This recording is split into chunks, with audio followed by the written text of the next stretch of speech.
welcome to the fifth episode for the Filipino Australian Lawyers Association. And thank you, Selena, for being our guest for this podcast episode and sharing your journey and initiatives and work, especially in the CLC sector, which is the Community Legal Center. The CLC is an integral part of the legal system and the provision of accessible and equitable legal services, empowering individuals in the legal system and also raising awareness on deep-seated issues within the community. Before digging into it, firstly, could you share us more about your personal background, the Filipino background story, your school background, and your motivation to practicing law? Yes. Okay. So I'm Selena, and my father was born in the Philippines, and he moved here around the age of 14, 15. My mum has Scottish ancestry, so that's a bit about my personal background in regards to being Filipino. I try not to say I'm half Filipino or half Scottish, because I feel like that it's multifaceted. It reduces it down to half. It's no, I want to identify fully as Filipino and fully as Scottish and take up my space in that regards. And in terms of work, I'm currently working for Fitzroy Legal Service. I'm the trainee lawyer. So once a year, Fitzroy Legal Service has a trainee lawyer position for essentially new lawyers, those that have just finished their PLT or are doing their PLT. And it's a really great opportunity to get a lot of experience and to go through the rotations of the different areas that they have and learn from other lawyers and get more experience than perhaps just being a volunteer or the short placements that you might have. So that's a community legal center. And in regards to CLCs, my previous experiences was I did placement at the Law and Advocacy Centre for Women, which we refer to as LACWA, for about 1 to 2 days a week. It would vary for about a year. I took some months off in between. And then I've done some work for a sort of crossover between Angelus Relief Incorporated, which is a Australian-based non-for-profit that does work in Angelus City. Correct me if I'm not pronouncing that right. Is it Angeles City? Angeles, yeah. I feel like that's my English just taking over. Angeles City. And that was in combination with Griffin Law in the UK. And I can get into that a little bit later, but I did my Juris Doctor at La Trobe University. My undergrad was in philosophy and history. And my motivations for studying law is a bit of an interesting one, because when I went into uni, I wanted to understand a little bit the institutions we have, in particular this Western society that we take for granted or that we just assume are fundamental aspects of our society. I wanted to understand the history of that, the philosophy of that, and why we take these for granted, and sort of critically look at what do these institutions serve, are they creating more harm than good? So when I finished that degree, I had a history and philosophy degree, and I was a bit like, what do I do with this? It doesn't feel so tangible. Every art student in uni. Exactly. And then I thought, well, maybe I'll study law, because that's a more tangible approach. At first I thought maybe just doing research, but throughout the degree, it just seems like it was a way to work with the institutions, but also the individuals. There was, it also opens you up to strategic litigation or big policy things. It was just something that was a bit more of a tangible skill set that I guess could not just allow me to research and critically think about institution, but help to alleviate some of the social injustices that these institutions create.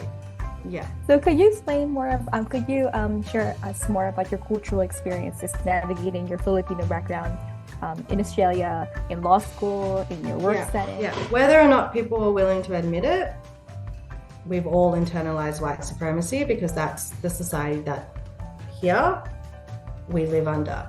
And so I just wanted to be Australian. You know, this is just what assimilation is. It says you're here, so you need to assimilate to the dominant white Anglo-Saxon culture that has been like violently imprinted on this land.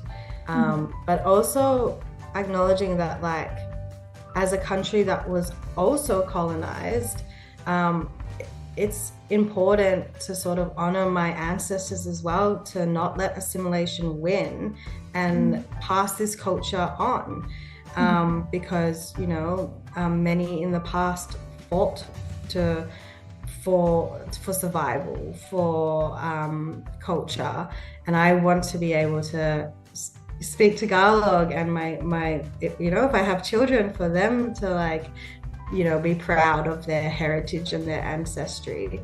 And I think that becomes even more apparent when I think about it in the context of colonization here, and that for so much of my life I identified as, I guess, Filipino Australian, but now I'm being very proactive and trying to unwire what it means to be what Australian means. And there's this person called Kieran from the Black People's Union, and essentially says, kill the Australian in your head. And that's, you know, because we have, like, for me, my mum's not Australian, like, that doesn't really exist. She's Scottish. Like, Australia has been very successful in their propaganda and creating an Australian identity and narrative. But if we're being real and honest and look at what Australian means, it means colonization. It means a British government and system of governance being violently imposed on this land, and then continues to occupy the land. And then we also are a big Western power that meddles into countries all around the world and destabilizes countries. You know, so what is the legacy of being Australian?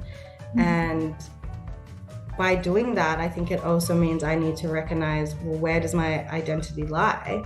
And that is in being Scottish, that is in being Filipino, and sort of, like, yeah, curiously inquire what I have internalized and socialized by living underneath that colonial legacy. Because right now, you know, First Nations people don't, you know, aren't liberated, are still fighting for a lot of rights. And as people that benefit off colonization and occupy this land through that, like, our biggest really priority is actually amplifying and supporting First Nations people, and by killing the Australian in your head, like, actually reconciling what your heritage is, and separating from these concepts of Australian. What is your personal rewards working in the CLC? Yeah, this is an interesting question. I think it obviously is rewarding to help people, and I've had this conversation with a few people before about this concept of being altruistic. That's how I say it. In the sense that, like, you should do good things for others, and it's like a completely selfless act. But I think we need to be real and acknowledge that when we do good things, or caring things, or things that materially benefit another person, that it's normally a reciprocal sort of exchange. Like, it feels good to help other people. So of course it feels good to advocate for someone that needs advocacy, whilst, you know, I'm still sort of just learning to do that. And then that's, you know, wholeheartedly believe that, you know, everyone is intrinsically a part of social justice just because we live in a society. We have a collective responsibility. And so to be able to do a job and try to develop a skill set that allows me to participate in society in this way is in a sense rewarding. When you receive a certain knowledge, you're more conscious of the different lens people have and your own, and be conscious of that. And I think that. And I think what I learned from what you shared with us is you're very conscious about like how you see things and also how people see things, like, and you're conscious about your decision making, which is really good. Like, you're really conscious about, and I think that's really good. That's really good. Yeah, thank you. Yeah, I think that resonated with me in terms of like, you know, like being more conscious about like how you see things, and like also on how other people see things, and that affects on how you see that be more conscious about, kind of thing. Yeah, you know, we're interconnected beings. Like, we don't exist in a vacuum. I think there's this Filipino word. I think it's called is it kapwa? Kapwa. And I think about that a lot, and I, you know, some people might disagree with me, and it's going to be a very big statement I'm about to make. It's a very I think that right now, like, especially like Australian culture is very hyper individualistic, and there's obviously the interplay of, again, capitalism, colonialism, that and then you look to other cultures that are a lot more interdependent and more community based, and then that made me think about kapwa, and that being a value that I want to bring in my everyday and to my lawyering and to how I exist in this world, where you know, what affects someone else is a matter for me, you know, is like, we have collective responsibility of care, and because we're in this all together. And it's not just the individual in a vacuum, like, and I mean, I don't know, what's your understanding of kapwa?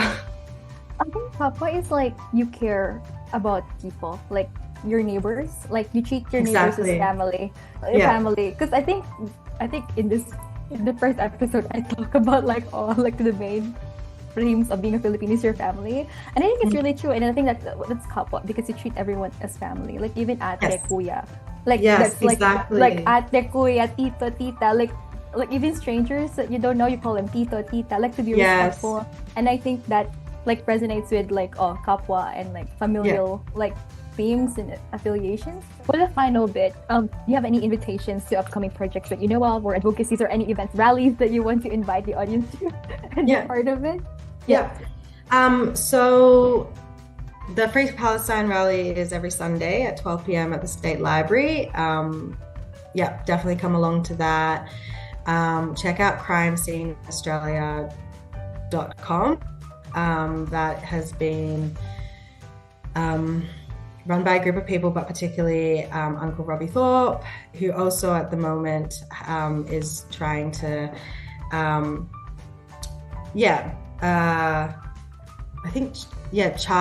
bring some genocide charges into the court, and that's all on the website, so you can read up and inform yourself about that. And then there's Black People's Union, there's Victorian Aboriginal Legal Service, all of which can very much benefit from donations and financial support. So if you've got, a bit of money, send it that way. That's a great final note, but thank you, Selena, for sharing your your insights with us today. Thank you. Yeah, thank you for having me on here and listening to me talk so much.